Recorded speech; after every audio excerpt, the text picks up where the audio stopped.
Saludos amigas y amigos, bienvenidos al video número 11 en la serie de análisis de señales y sistemas. En este video les platico el origen y el significado de la integral de convolución, que es muy importante en el análisis de señales y sistemas en el tiempo continuo y tiene una aplicación práctica en todo lo que es la teoría de control, comunicaciones y procesamiento de señales. Como caso de estudio, vamos a presentar el circuito RC serie, que es un sistema muy sencillo, lineal e invariante en el tiempo, de primer orden, y vamos a resolver este sistema por medio del método de variación de parámetros, y vamos a aislar por una parte la respuesta natural y por otra parte la respuesta forzada.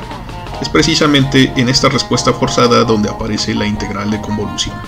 Para ver de qué se trata todo esto, acompáñenme en este interesante video. Primero que nada, vamos a analizar este circuito RC serie, que es muy sencillo, puesto que solo tiene un capacitor y un resistor conectados en serie, como se puede ver aquí, con una fuente de voltaje. Esta fuente de voltaje pues presenta una señal EDT, que es la forma de onda del voltaje, puede ser cualquiera, esta es una señal del tiempo continuo, igual que lo es la caída de tensión en el resistor VRDT, así como lo es el voltaje en el capacitor, la caída de tensión en el capacitor VCDT. Asumimos la convención de los signos estándar para estos elementos de circuito, así que vamos a suponer que la corriente sale de la parte positiva de la terminal positiva de la fuente y regresa a la fuente a través de la terminal negativa. Sin embargo, para los elementos pasivos de circuito, que son en este caso el resistor y el capacitor, la corriente entra por el signo positivo. Eso es estándar en el análisis de los circuitos y vamos a suponer que efectivamente aquí hacemos circular la corriente IDT. Entonces la corriente IDT es la corriente proporcionada por esta fuente. Muy bien, vamos a utilizar las leyes de Kirchhoff de voltaje para calcular cuál es la ecuación diferencial de este circuito. Entonces, la ley de voltajes de Kirchhoff establece que en una malla, o sea en un circuito de este tipo, donde tenemos todos los elementos conectados en serie, la suma de caídas de tensión a lo largo de la malla debe ser igual a 0. Entonces, en este caso tenemos VR más BC menos EDT igual a 0. ¿Por qué tenemos los signos? Bueno, cuando la corriente entra por la terminal positiva de un dispositivo, se considera que la caída de tensión es positiva precisamente.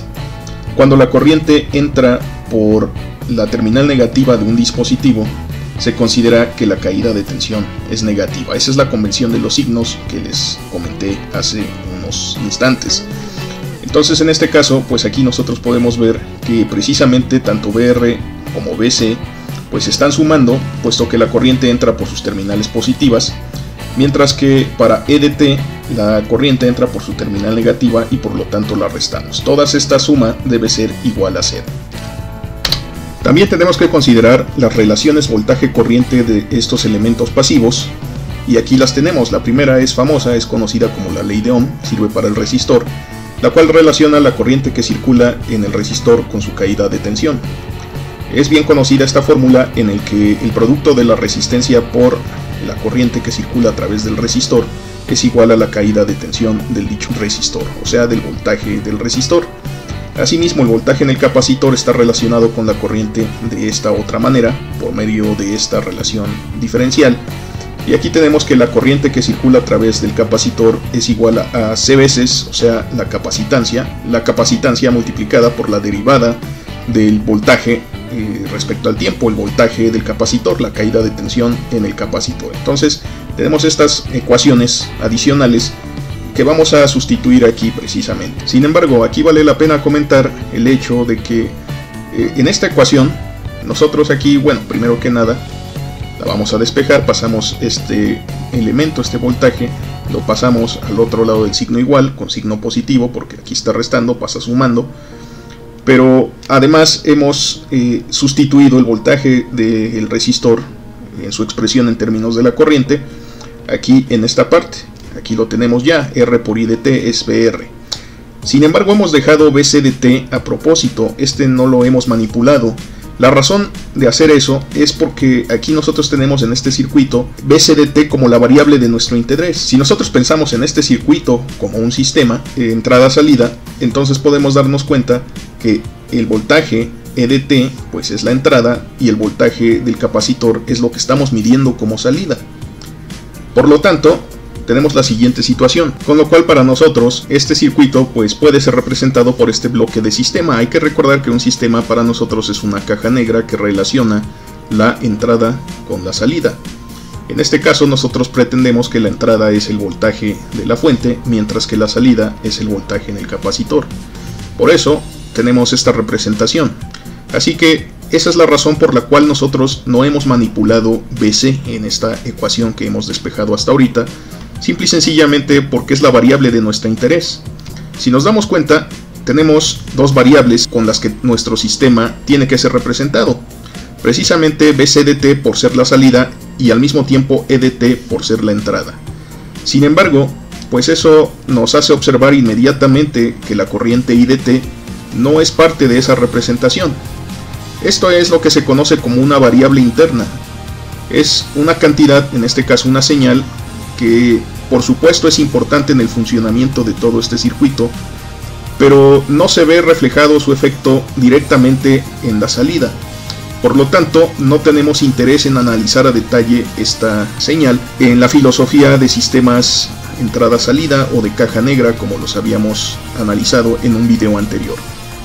Por lo tanto, lo que tenemos que hacer es reemplazar esta corriente por alguna de las dos variables, ya sea la entrada EDT o la salida BCDT. En este caso podemos ver que la corriente se relaciona directamente con la derivada de la salida. Por lo tanto, la podemos sustituir inmediatamente en este lugar.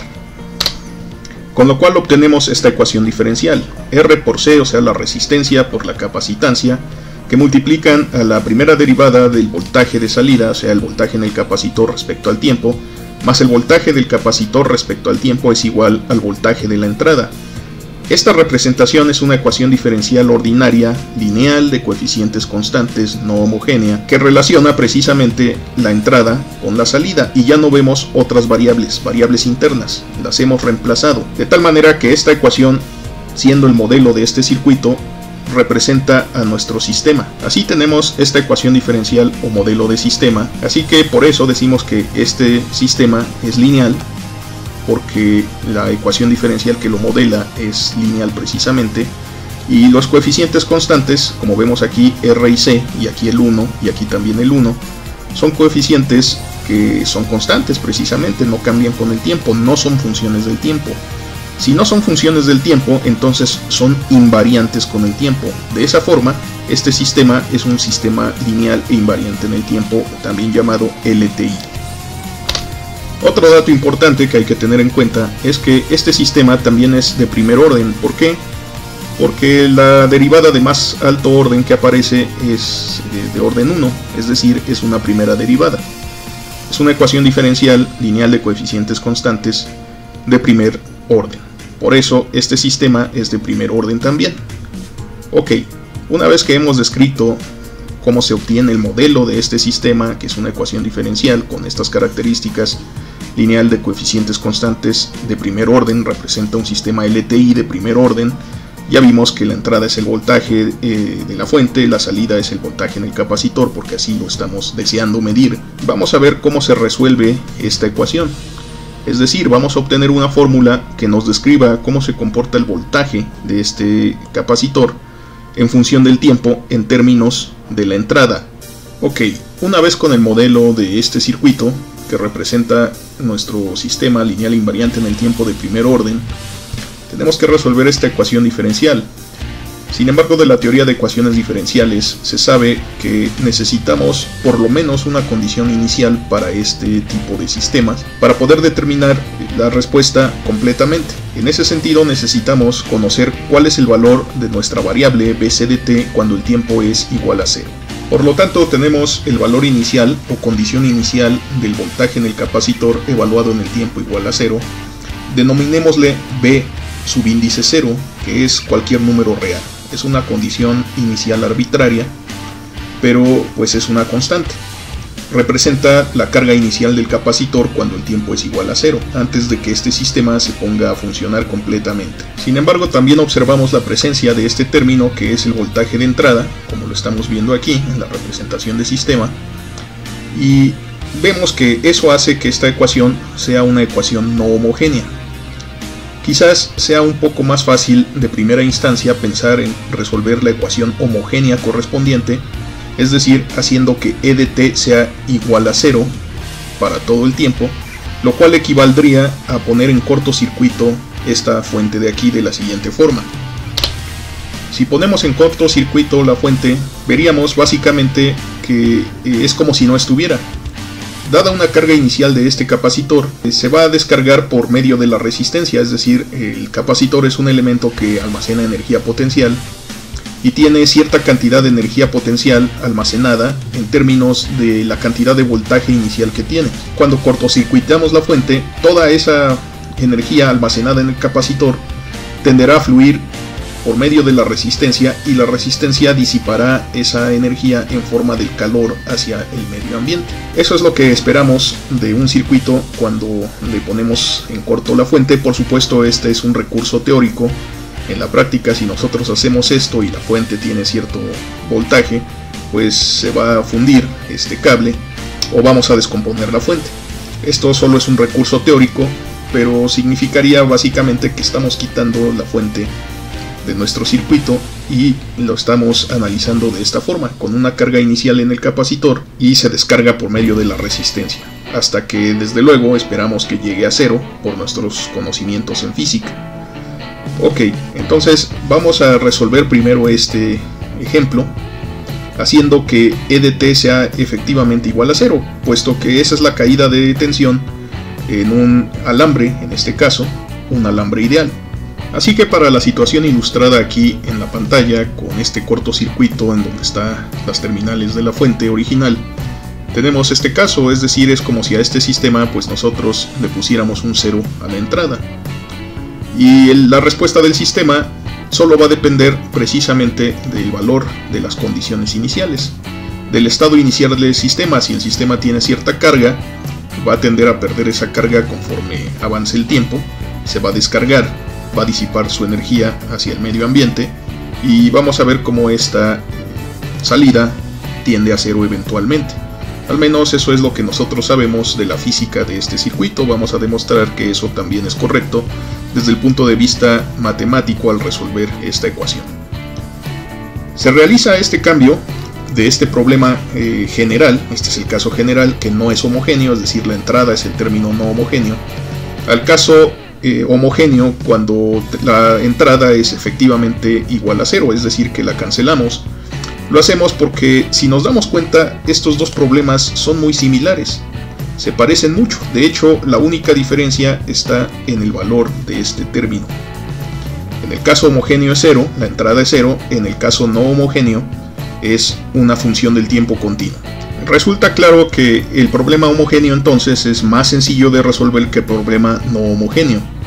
Sin embargo, se parecen mucho, como comentábamos. La única diferencia es cuánto vale el término no homogéneo en el primer caso, que es el caso general, que por cierto es nuestro objetivo, este es el que tenemos que resolver.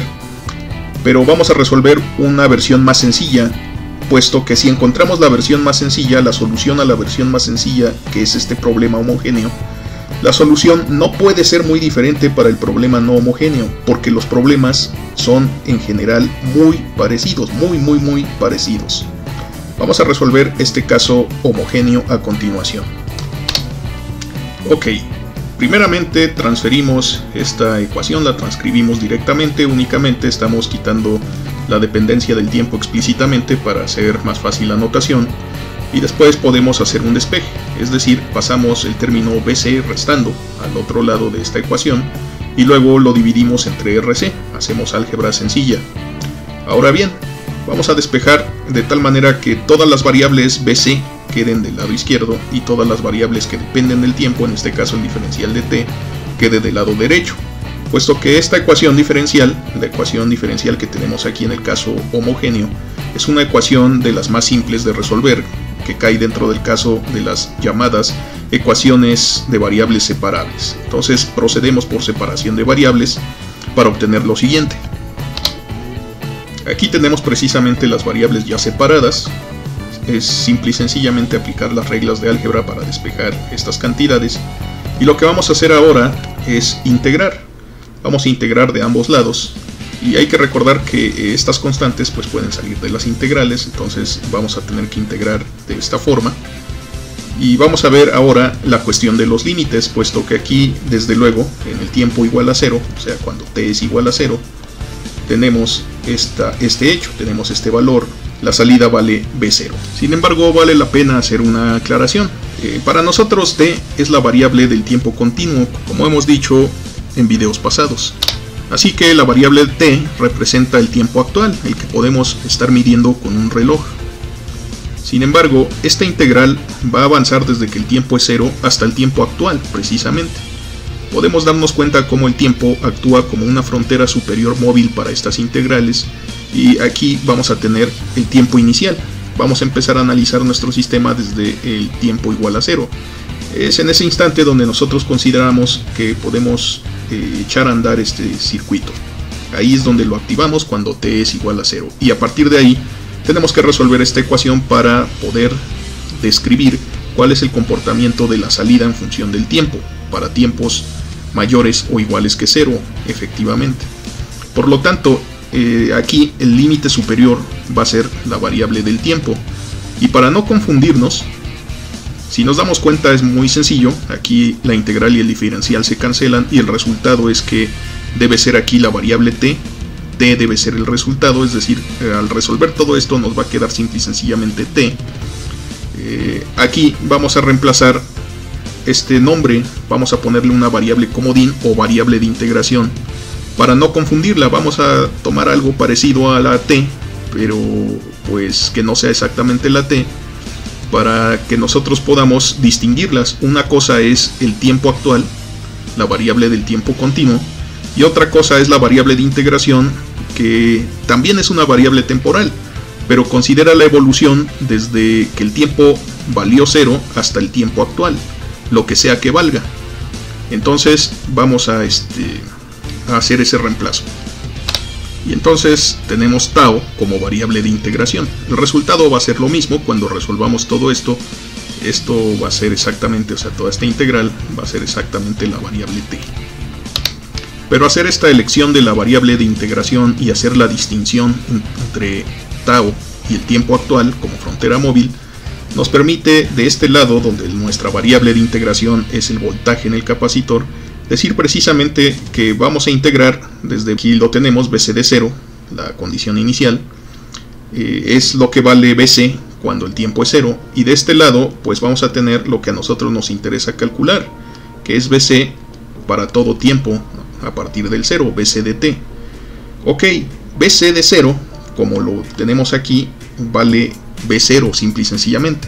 Es una constante, la carga inicial de voltaje del capacitor, por lo cual reemplazamos ese límite. Ok, ahora sí, habiendo hecho estas aclaraciones, podemos realizar la integración sin ningún problema.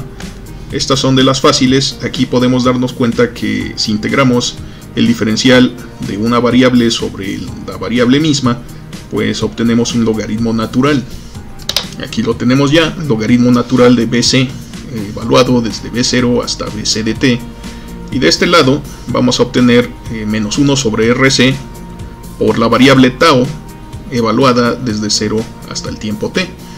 Vamos a hacer esa sustitución. Y aquí la tenemos, en efecto, puesto que el diferencial y la integral realmente se cancelan. Ok, lo único que nos queda es sustituir límites inferiores y límites superiores, como sabemos que opera el teorema fundamental del cálculo, para obtener lo siguiente. Y nuevamente aquí está. Desde luego, aquí nos queda t menos 0, solamente es t, como lo anticipamos, y aquí tenemos esta diferencia de logaritmos, pero por propiedades de logaritmos podemos representar la diferencia entre estos dos logaritmos como el logaritmo de un cociente entre sus argumentos, de la siguiente forma. De esta suerte, así tenemos el resultado de las operaciones que tenemos aquí. Y ahora tenemos que quitar al logaritmo, tenemos que despejarlo de alguna forma o resolverlo. ¿Por qué razón? Bueno, porque nosotros estamos buscando la respuesta en términos de la salida, que es BC, el voltaje del capacitor, no en términos de su logaritmo. La forma de quitar esta función es fácil, utilizamos el antilogaritmo o la función exponencial, como le podemos conocer, de ambos lados, y pues nos podemos dar cuenta fácilmente que se cancela el logaritmo de este lado izquierdo, se cancela con el exponencial, pero de este lado pues sobrevive, permanece allí. Entonces aquí podemos ver BC de t sobre V0 es igual a la exponencial de menos t sobre RC. Así que prácticamente ya tenemos nuestra respuesta. Si queremos saber cuánto vale BC de t, simple y sencillamente lo despejamos, pasamos B0 multiplicando hacia el lado derecho de la siguiente forma. Aquí está, ya tenemos nuestra respuesta. Esta es la solución que estábamos buscando al problema homogéneo. Entonces vamos a enmarcarla y vamos a comentar algunas cosas más acerca de ella. Lo primero es que vemos la presencia de la condición inicial en la respuesta. Aquí lo tenemos, es el coeficiente de esta exponencial. Ahora, esta exponencial en efecto es una función que decae con el tiempo, es decir, cada vez tiende a cero. Cada vez que el tiempo transcurre se hace más pequeña, tendiendo a cero. Por lo tanto, podemos ver que el valor inicial, cuando t es igual a 0 aquí, esta exponencial nos va a dar 1, 1 por b0 es igual a 0, de tal manera que se satisface la condición inicial, bc de 0 es igual a v0, pero a partir de ahí, conforme el tiempo transcurre, el valor que va a tener este voltaje de salida, en el caso homogéneo, es decir, cuando la fuente está desconectada, va a ser cada vez más pequeño, va a tender a 0 asintóticamente, así es como se le conoce. Ok, esta exponencial por otro lado vamos a llamarla de una manera particular. Vamos a darle este nombre, solución fundamental de la ecuación diferencial homogénea. Es decir, que esta simple función del tiempo, e a la menos t sobre rc, es lo que se considera como la solución fundamental de esta ecuación diferencial. Si nosotros volvemos a b0 igual a 1, nos daríamos cuenta que de todas maneras es la solución. Representa el caso en el que la condición inicial es exactamente la unidad. Ahora, cuando la condición inicial es distinta de la unidad, pues esto va a tomar un diferente valor, pero el comportamiento en términos de la figura de la respuesta es exactamente similar, es la misma. Vaya, entonces por eso le llamamos solución fundamental. Aquí estamos viendo que esta solución, que es la solución a la ecuación homogénea, solución homogénea, en realidad pues depende de las condiciones iniciales y de la solución fundamental. Es una expresión que las relaciona las condiciones iniciales con la solución fundamental. Y es básicamente por esa razón que a esta expresión que obtuvimos se le conoce como la solución homogénea o respuesta a condiciones iniciales. Puesto que dada una condición inicial, aquí distinta de 0 para este circuito, a pesar de que no tengamos la entrada activa, vamos a observar una salida diferente de 0 al menos durante un rato. Como podemos observar, esta exponencial tiende a 0 conforme el tiempo tiende a crecer. Aquí es importante aclarar que este cálculo es válido para tiempos mayores o iguales que el 0, es decir, para tiempos no negativos. ¿Qué sucede antes de este valor, es decir, para tiempos negativos menores que 0? Bueno, nuestro modelo no lo predice, eso no lo sabemos. ¿Cómo es que este capacitor llegó a acumular este nivel de carga? Eso no lo sabemos, pero dado que esa es la carga inicial, sabemos cuál es su respuesta cuando desconectamos la fuente en el tiempo igual a 0. Ok, vamos a comentar más detalles de eso más adelante, pero por ahora vamos a conservar la idea de que esta es la respuesta homogénea o la respuesta a condiciones iniciales de esta ecuación diferencial, y también se le llama respuesta natural del sistema. Es decir, si nosotros perturbamos al sistema poniéndole una condición inicial distinta de 0, pero no le ponemos un estímulo externo, en este caso cancelamos la entrada y la volvemos la señal 0, en este caso sería la señal phi. La forma de onda de la respuesta, es decir, la forma de la función de la respuesta, depende enteramente de la naturaleza de este sistema. Por eso también se le llama muy importantemente respuesta natural. Entonces, esta es otra forma de llamarle a esta respuesta, respuesta natural del sistema. Y como vemos, También es cierto que conforme el tiempo tiende a crecer, esta exponencial se hace cada vez más y más y más pequeña, haciendo que esta señal tienda a cero. Es decir, el valor de BC de t para tiempos muy grandes tiende a cero, tiende a desaparecer. Por lo tanto, también se le llama como respuesta transitoria, no dura para siempre, es momentánea, de ahí ese nombre, respuesta transitoria. O sea que más bien la podemos entender como una respuesta pasajera. Pasado cierto tiempo va a desaparecer. Ok, entonces solución homogénea o respuesta ante condiciones iniciales o respuesta natural o respuesta transitoria son todas lo mismo, son sinónimos y las vamos a usar en ese sentido, indistintamente. Todas ellas son la respuesta a la ecuación diferencial homogénea.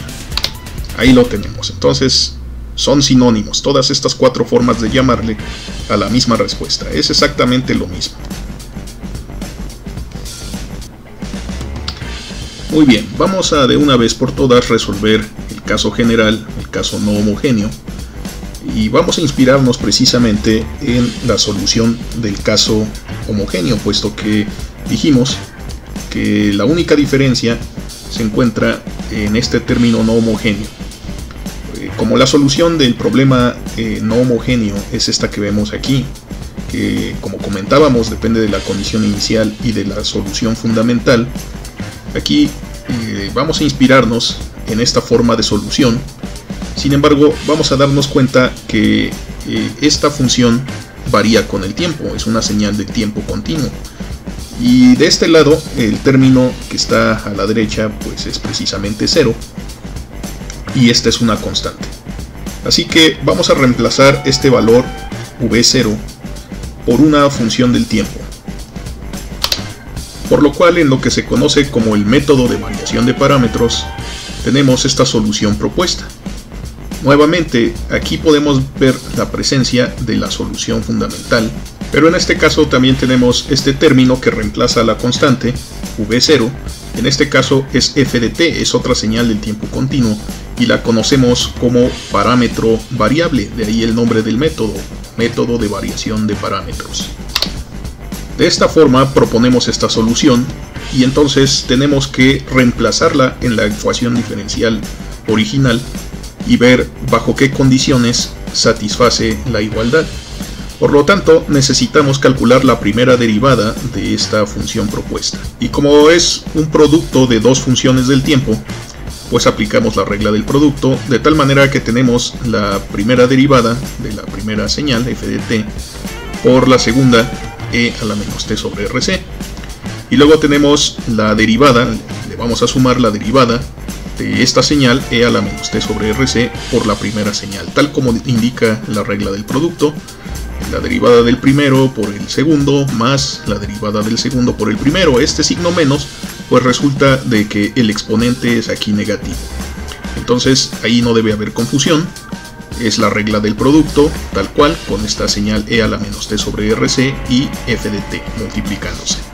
Aquí tenemos precisamente entonces ya la oportunidad de, por un lado, sustituir esta función bc de t y por el otro lado sustituir su primera derivada. Además, antes de realizar esa sustitución, vamos a hacer una aclaración acerca de una propiedad interesante que debe tener la señal f de t. Y esa propiedad interesante se relaciona con el valor de la condición inicial.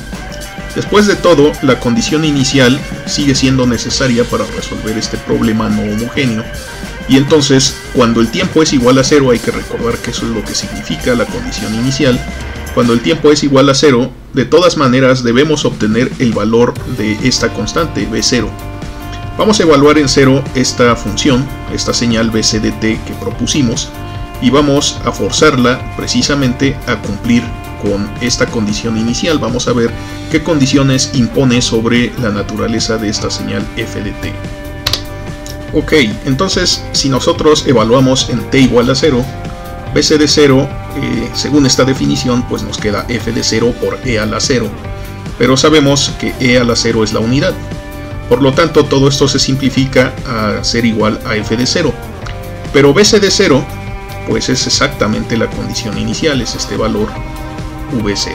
Entonces f de 0 finalmente es simple y sencillamente el valor de la condición inicial, b0.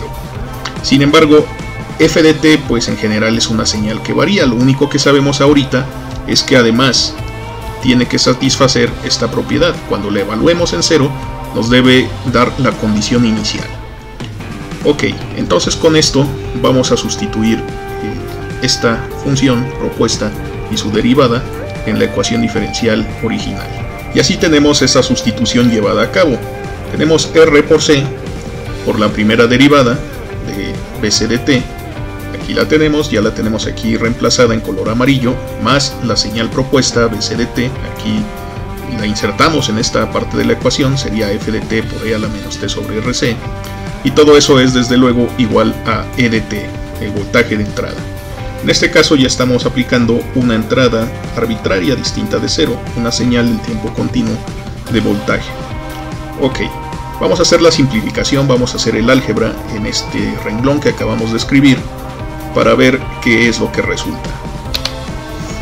Aquí podemos ver que RC entre RC para este segundo término pues se cancela, nos queda solo el signo menos y nos queda esta exponencial por f de t pero con signo negativo, y tenemos esta que aparecía aquí desde el principio, que nos queda f de t por e a la menos t sobre rc. Toda esta es de signo positivo, como lo dice aquí la fórmula, pero pues son términos semejantes, son de hecho el mismo término, pero de signo contrario. Entonces estos términos se cancelan algebraicamente, de tal manera que nos queda simple y sencillamente este término rc por la derivada de f por la solución fundamental es igual a la señal de entrada.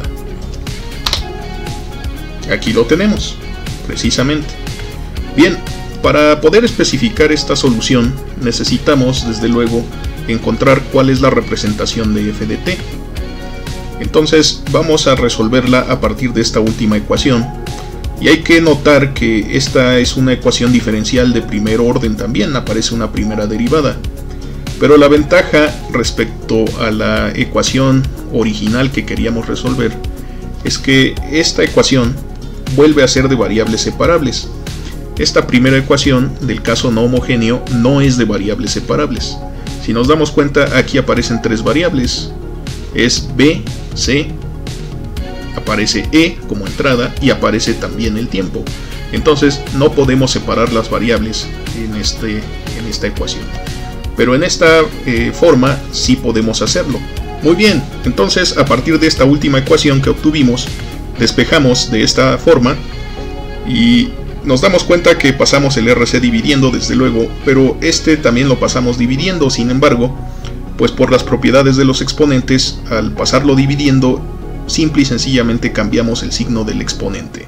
Entonces obtenemos esta forma. Bien, ahora simple y sencillamente pasamos el diferencial hacia el otro lado, lo despejamos.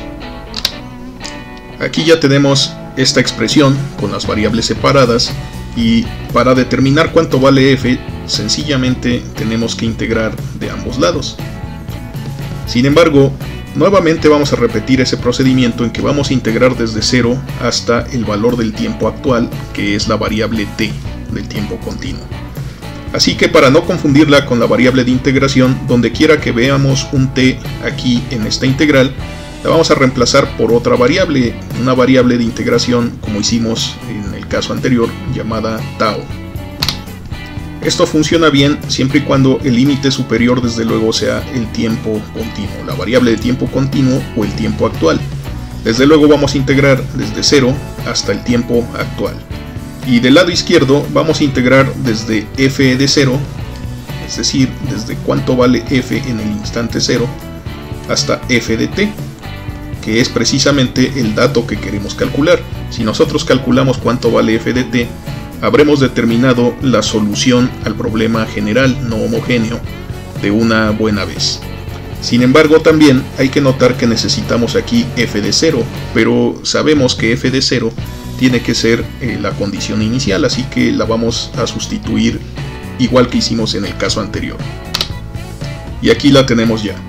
Así que si integramos del lado izquierdo, es una integral muy sencilla, la integral y el diferencial se cancelan y resulta f evaluada desde b0 hasta f de t. De este lado, si nos damos cuenta, ya no podemos hacer gran cosa. De hecho, nosotros no sabemos cuánto es lo que vale esta señal. La entrada es una función arbitraria, así que tenemos que dejar esta integral expresada. Lo único que podemos hacer es transcribirla hacia acá abajo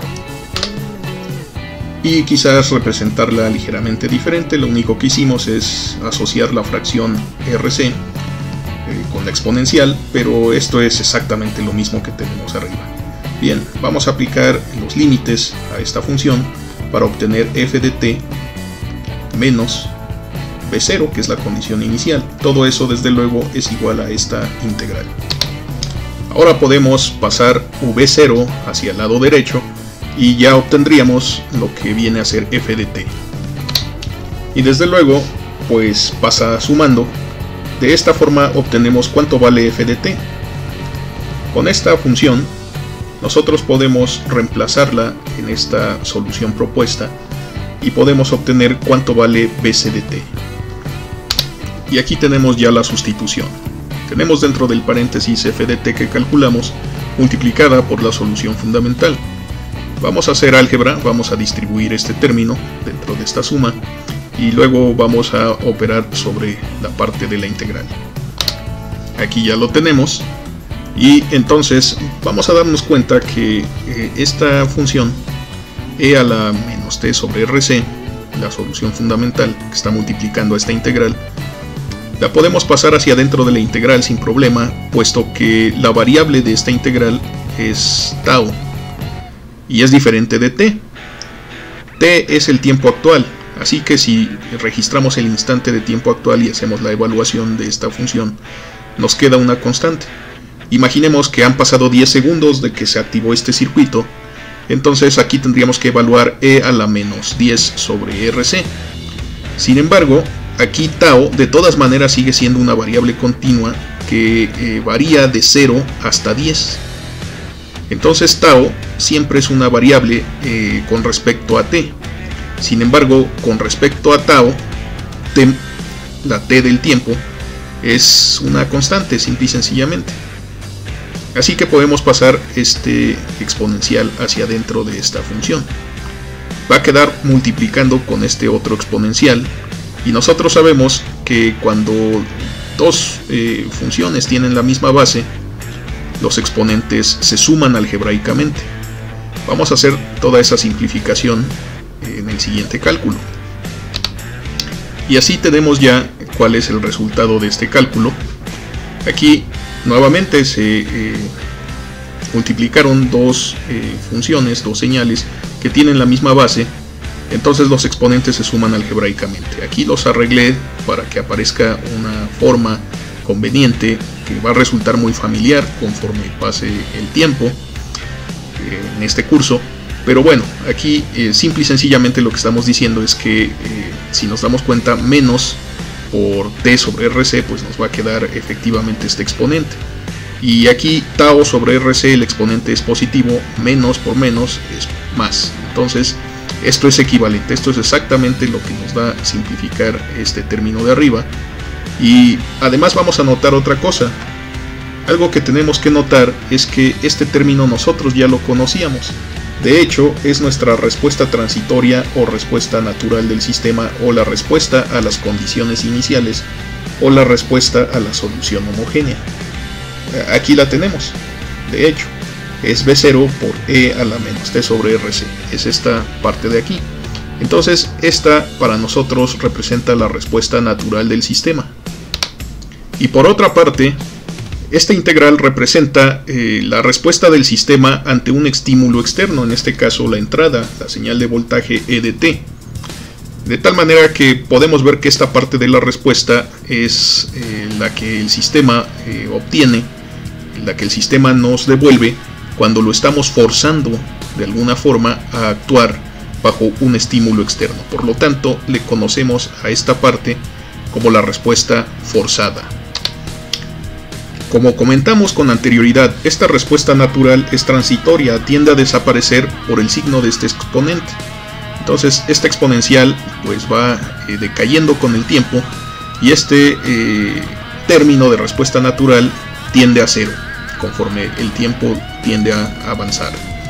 Pero esta respuesta forzada depende no solo de la naturaleza del sistema, aquí vemos la influencia de la solución fundamental del sistema, pero también depende de la entrada. Entonces, si la entrada no es 0, mientras la entrada esté activada, simple y sencillamente vamos a ver que este término integral no desaparece. Por lo tanto, esta respuesta es la que se alcanza en estado estacionario también. Se le conoce así, respuesta forzada o respuesta en estado estacionario. Y entonces estamos viendo que la respuesta de este sistema lineal e invariante en el tiempo está compuesta de dos componentes, la respuesta natural y la respuesta forzada. Muy bien, vamos a analizar un poco más esta expresión, la cual después de todo es la solución a este problema general. Si nosotros decidimos cancelar la entrada, como lo hicimos en el primer caso, aquí tendríamos que sustituir 0. Y si nosotros sustituimos 0 en esta integral, toda la integral desaparece y nos queda únicamente la respuesta natural. Por otro lado, si las condiciones iniciales fueran 0, es decir, si este v0 fuera el número 0, desaparece este término. Así que si tenemos condiciones iniciales iguales a 0 y tenemos entrada 0, la respuesta desde luego va a ser 0. El sistema está apagado y descargado, desactivado y todo eso. Si nosotros solo le consideramos condiciones iniciales pero no lo encendemos, es decir, lo perturbamos de su equilibrio, vamos a observar solo la respuesta natural. Sin embargo, si nosotros le ponemos una señal o un estímulo externo, vamos a observar además la respuesta forzada. Desde luego, es perfectamente posible considerar que V0 sea igual a 0, es decir, condiciones iniciales iguales a 0, pero E de t, una señal diferente de la señal 0. Entonces es diferente de la señal phi de t, que era el neutro aditivo de nuestro espacio vectorial de señales generalizadas del tiempo continuo. Entonces, en ese caso, con condiciones iniciales iguales a 0, la respuesta natural se cancela y solo aparece la respuesta forzada. De aquí en adelante, en lo que resta de este video, vamos a considerar solamente ese caso en el que las condiciones iniciales son iguales a 0. Por lo cual, si las condiciones iniciales en efecto son 0, la respuesta del sistema, la salida del sistema, es única y exclusivamente la respuesta forzada. Aquí la tenemos, en esta forma integral. Sin embargo, si pensamos en la solución fundamental, como esta parte de la exponencial, nos damos cuenta que la solución fundamental tiene esta forma en particular, e a la menos t sobre rc, y aquí parece estar alterada. Vamos a pensar lo siguiente. Si definimos que h de t fuera igual a e a la menos t sobre rc, es decir, la solución fundamental sobre r por c, entonces h de t menos tau tomaría esta forma. De tal manera que esa h de t de menos tau es lo que estamos viendo que aparece dentro de esta integral de la respuesta forzada. Si nosotros sustituimos esta función en esta integral, podemos escribir lo siguiente. Aquí lo tenemos, es equivalente, de hecho es exactamente lo mismo. Tendríamos la entrada por esta función h, pero con este argumento, t menos tau, aquí lo estamos viendo. Cuando tenemos este argumento así en una de las funciones, es decir, tenemos una integral de dos señales. Una señal pues tiene un argumento simple, sencillo, como de costumbre, pero la otra señal tiene este argumento desplazado y reflejado, t menos tau. Decimos que esta integral se llama integral de convolución. Y desde luego representa la respuesta forzada de un sistema lineal e invariante en el tiempo. Es decir, si nosotros queremos obtener la salida de este sistema como una convolución, tenemos que asegurarnos de que las condiciones iniciales sean exactamente 0. De lo contrario, tenemos que sumarle la respuesta natural a nuestra integral de convolución. Pero si nosotros estamos considerando de antemano que nuestro sistema está en reposo, es decir, que es una máquina que está apagada y que está descargada, y simple y sencillamente analizamos cuál es el efecto que tiene cuando la encendemos con una señal en particular, vamos a resolver ese problema por medio de esta integral de convolución. Sin embargo, la integral de convolución se realiza entre dos funciones o dos señales en este caso, y la podemos ver aquí. Una de ellas es la entrada.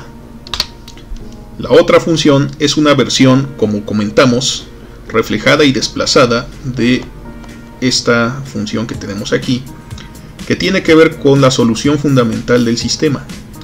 Entonces, esta señal h de t menos tau representa la naturaleza del sistema. Y al realizar este cálculo de la convolución entre la entrada y esta función del sistema, obtenemos lo que se conoce como la salida. Así que a esta señal h de t se le conoce como función de ponderación del sistema. En este caso es la solución fundamental del sistema, de la ecuación diferencial del sistema, sobre r por c. Por supuesto, esto solo es válido para tiempos no negativos, para t mayor o igual que 0. Esta función de ponderación del sistema también recibe otro nombre, la vamos a ver más adelante, pero caracteriza este sistema. Es decir, esta función determina cuál es la naturaleza de este sistema, en este caso descrito por esta ecuación diferencial. También se le conoce como respuesta al impulso. Ya vimos en un video anterior cuál es el impulso unitario, y vamos a ver por qué se le conoce como respuesta al impulso a esta señal también. Sin embargo, vamos a dejar este hecho, por qué se le llama respuesta al impulso, para un video futuro donde analicemos las propiedades de esta integral de convolución. Dicho sea de paso, estamos analizando para tiempos mayores iguales a 0, y eso lo vemos reflejados en los límites de esta integral de convolución. Sin embargo, ese no es el caso más general. Cuando hablamos del caso más general de la integral de convolución, los límites son de menos infinito al infinito. Vamos a ver cómo pasar de esta representación a la representación más general, pero también más adelante.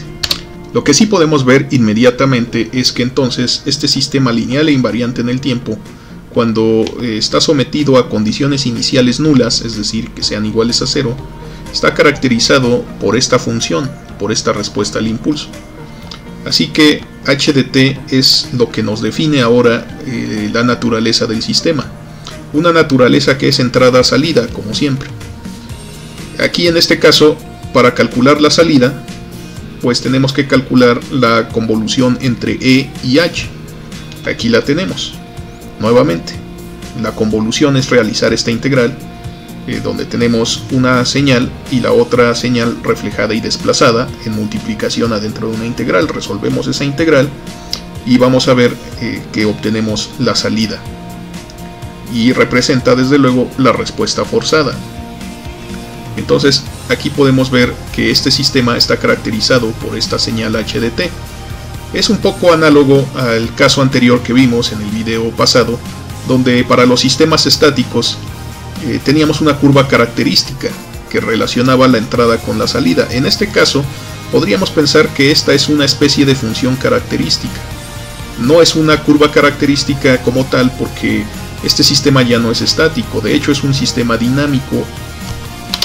Y si recordamos también del video anterior, un sistema dinámico es un sistema con memoria. Decíamos precisamente que eran los que estaban descritos por ecuaciones diferenciales, como es este caso. Entonces aquí tenemos nuevamente que ciertamente la salida va a depender no solo de cómo es la entrada, sino de cómo es la naturaleza del sistema, lo cual era de esperarse.